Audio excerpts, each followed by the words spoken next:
I rolled into Willow Creek, Nebraska, expecting nothing but the soft hum of a summer breeze through the wheat fields, the low creak of my grandpa's old barn, maybe the distant bark of my dog, Rusty, chasing a squirrel. I've been dreaming of this for weeks.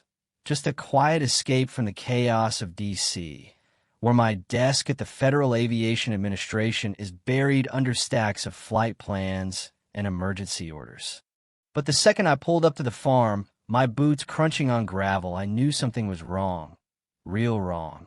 Instead of crickets, I heard the growl of bulldozers, the sharp beep of survey trucks, and there, standing in the middle of my field like she owned it, was Karen Whitaker, HOA president, arms crossed, her designer sunglasses glinting like she was posing for a magazine cover. I swear, almost laughed when I saw the orange steaks slicing through my wheat like some kind of modern art project gone rogue. Long white lines were spray-painted across the field, stretching from the old oak tree clear to the creek. Karen strutted over, her heels clicking on the dirt, and gave me this smirk that could curdle milk. "Well, Tom Carter, nice of you to finally show up," she said, like I was late to her party. "We're making big things happen here. Progress, you know." "Progress? On my land?" I leaned against my truck, squinting at her. "Funny, Karen, I don't recall signing up for your grand vision." She just waved me off like I was some pesky fly. "This community's moving up, Tom. You'll thank us later." That's when it hit me. This wasn't just another HOA power trip. They were building a damn runway right through my family's farm. And Karen had no idea she'd just poked the bear. Because I'm not just Tom Carter, farmer's grandson. I'm Tom Carter, director of the FAA, the guy who decides what flies and what doesn't in this country. Oh, this was going to be fun. Let me back up. This farm's been in my family for 3 generations. My grandpa poured his soul into this dirt, coaxing wheat and corn out of it through droughts, storms, you name it. I came back here for 1 week, just one, to unplug, fish in the creek, maybe nap under that oak tree. I run the FAA, which sounds fancy, but it's mostly me putting out fires at 2 a.m. when some pilot screws up or an airline CEO throws a tantrum. I needed this break. But when I saw those bulldozers tearing up my land, I knew my vacation was toast. At first, I thought maybe it was a county project, road repairs or something. Nebraska dirt can crack pavement like nobody's business.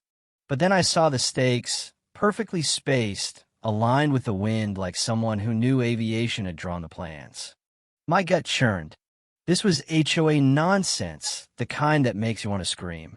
I walked the field, watching workers in neon vests hammer stakes like they were building a mall. Karen sauntered over, all confidence and fake charm. "Tom, this is going to put Willow Creek on the map.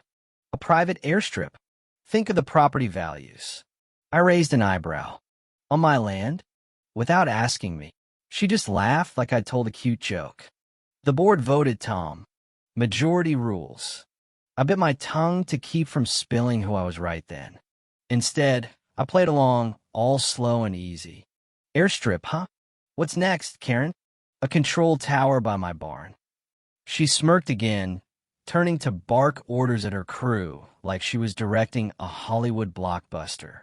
I stood there, watching the sun dip low, the crickets starting to hum, and I thought, you have no idea what's coming, lady.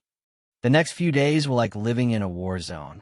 Bulldozers roared at dawn, shaking the windows of the old farmhouse. Dust rolled in like a fog, coating everything. My porch, my coffee mug, even poor Rusty's fur. The cattle were spooked, huddling by the fence like they sensed trouble. Then came the letters, slipped under my door like some kind of HOA blackmail. Notice of violation. One read, claiming my tractor was obstructing progress. My tractor. On my land. I crumpled it up, muttering progress my ass. Karen turned it into a circus. Every day, she'd cruise by in her shiny SUV, slowing just enough to flash that smug grin.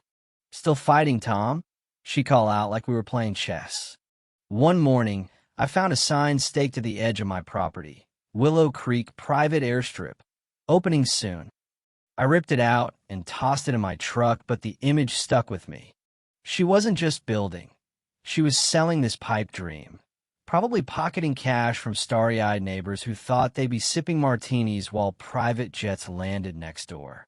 I went to the general store in town, where gossip spreads faster than wildfire. Old Pete behind the counter gave me a knowing look over his newspaper. "Heard about Karen's big plan?" he said, chewing his toothpick. "She's been telling folks this'll be like those fancy flying communities in Texas. Rich folks landing planes in their backyards." I blinked. "She's building an airport on my farm?" Pete chuckled, shaking his head. "Son, you picked a hell of a time to come home." That night, sitting at Grandpa's old kitchen table, the weight of it all hit me. This wasn't just about a runway. It was about power, about Karen thinking she could steamroll anyone who didn't bow to her HOA crown. My dad used to say, "Land remembers who fights for it." I wasn't about to let Karen carve her name into ours. But I didn't tip my hand. Not yet. There's something sweet about letting someone dig their own grave while they're laughing at you. The harassment ramped up. More letters, more fines. One claimed I owed $600 for non-compliant landscaping. Landscaping? It was a wheat field. One morning, I found orange cones blocking my driveway, with a note about HOA safety measures. I pushed them aside with my truck, grinning as the workers gawked. Neighbors started whispering too. Some like Mrs. Larson down the road were fed up with the noise and dust. Others were drinking Karen's Kool-Aid, dreaming of their own private hangars. Karen even had the nerve to confront me by the barn one day, clipboard in hand. "You're standing in the way of history, Tom," she snapped. "This is bigger than you." I leaned in, voice low. "Or maybe you're just standing on the wrong man's land." She flinched just for a second, then stormed off. I couldn't sleep anymore. The bulldozers, the dust, Karen's voice. It was like living in a bad movie. But I had an ace up my sleeve. See, nobody here knew what I really did in D.C. To them, I was just Tom, the guy with the beat-up truck and a soft spot for his grandpa's farm. But every time Karen waved her fake fines in my face, I had to bite back a laugh. I'm the guy who signs off on every runway in America, from JFK to some dirt strip in nowhere, Montana. And Karen? She was pouring asphalt like it was her backyard garden. One night, I logged in my FAA account, and there it was, an email from some shady developer requesting approval for a private airstrip in Willow Creek. Karen's application. It was a joke. No environmental study, no safety checks, just a bunch of buzzwords about prestige. I hit deny so fast my coffee almost spilled. But I didn't tell her. Not yet. Let her think she was winning. I started building my case. I bought trail cameras, hid them around the farm, by the creek, in the trees, near the cattle gate. They caught everything. Bulldozers ripping up my field, workers hammering signs, Karen waving her arms like a dictator. I got statements for neighbors too. Mrs. Larson signed first, her hands shaking from anger. "My windows rattle all night," she said. "I didn't move out here for this." Then Mike, a dad from down the road, added his name. "My kids can't sleep, Tom. This ain't right." By the end, I had a stack of complaints thicker than a phone book. Then I found a gold mine. Behind the HOA clubhouse, I spotted contracts. Membership deals Karen was selling for $15,000 a pop, promising exclusive runway access. She wasn't just building a runway, she was running a scam. I snapped photos of every page, every signature. My case file was starting to look like something out of a courtroom drama. Karen didn't slow down. She announced a grand opening for the airstrip. Ribbons, champagne, even a demo flight. The audacity floored me. I called my buddy in D.C., a guy who owed me one. I need a cease and desist order stat, I told him. This HOA's about to crash and burn. He laughed. You're letting her throw a party first? Hell yeah, I said. The bigger the stage, the harder she falls. The morning of the opening, the air was thick, the kind of Nebraska heat that sticks to your skin. SUVs lined up, banners flapping with "Welcome to the Future" in bold letters. Karen took the stage in a white blazer, her voice booming through a mic. Today, we're not just a neighborhood. We're pioneers. This airstrip will make Willow Creek the envy of Nebraska. The crowd clapped, some genuinely excited, others just caught up in the hype. Investors in suits fanned themselves with brochures promising sky-high property values. Then Karen gestured to the sky. And now our first flight. A small plane circled above, ready to land. That was my moment. I stepped forward, boots crunching, and pulled my FAA badge from my pocket. Karen, I called out, loud enough to stop her mid-sentence. You might want to hold off on that. She blinked, thrown off. Tom, this isn't the time. I held the badge high, letting it catch the sun. Actually, it's the perfect time. I'm Tom Carter, Director of the Federal Aviation Administration. And this runway, it's done. The crowd froze. Then chaos. Gasps, murmurs, investors clutching their brochures like life rafts. I nodded to the sheriff's deputies I'd called in. They waved off the plane, its engines roaring as it banked away. Karen's face went gray. You can't do this, she stammered, like squealing. I smiled. Karen, I'm the only one who can.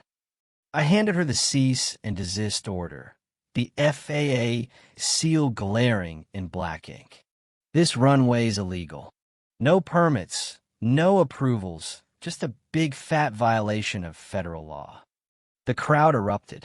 Neighbors cheered, some booed, but the investors, they turned on Karen like wolves.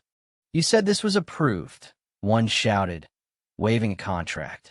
The news cameras ate it up, zooming in on her trembling hands, the ribbon sagging in the heat. Deputies moved in, collecting papers, snapping photos. I turned to the crowd. This wasn't just about my farm. This was about safety, about rules, about stopping someone who thought they could bully their way to glory. The applause hit like thunder.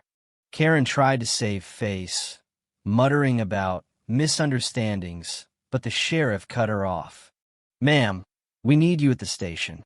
The crowd's gasp was pure satisfaction. Years of her HOA tyranny, fines for stupid things like fence colors or unmowed lawns, came pouring out. Someone yelled, check her books. Another shouted, good riddance. As they led her to the SUV, I picked up her abandoned champagne glass and raised it. To peace and quiet, I said. The crowd roared, half laughing, half cheering. The fallout was swift. The news ran the story on a loop. HOA president's runway scam grounded by FAA chief. Social media exploded. Memes of Karen's stunned face went viral. The HOA board kicked her out that weekend, neighbors lining up to air years of grievances. The FAA piled on fines for everything from environmental damage to fraud.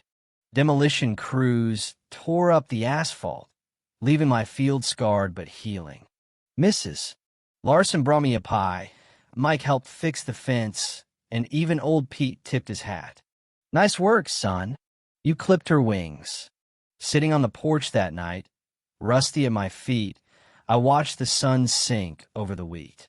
I'd come here for a break, but instead, I'd shut down the shortest-lived airport in Nebraska history. Grandpa would have laughed, maybe cursed, but he'd have been proud. This land was still ours. Karen thought she could bulldoze her way to greatness, but she forgot one thing. No one outflies the truth. Here's the thing. People like Karen, they're everywhere. HOA tyrants, bosses, neighbors who think rules don't apply to them.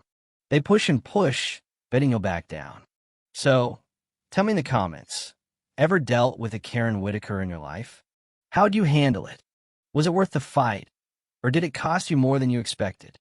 Drop your story below, and let's keep this conversation going. Hit that subscribe button too. Trust me, there's always another battle brewing out there.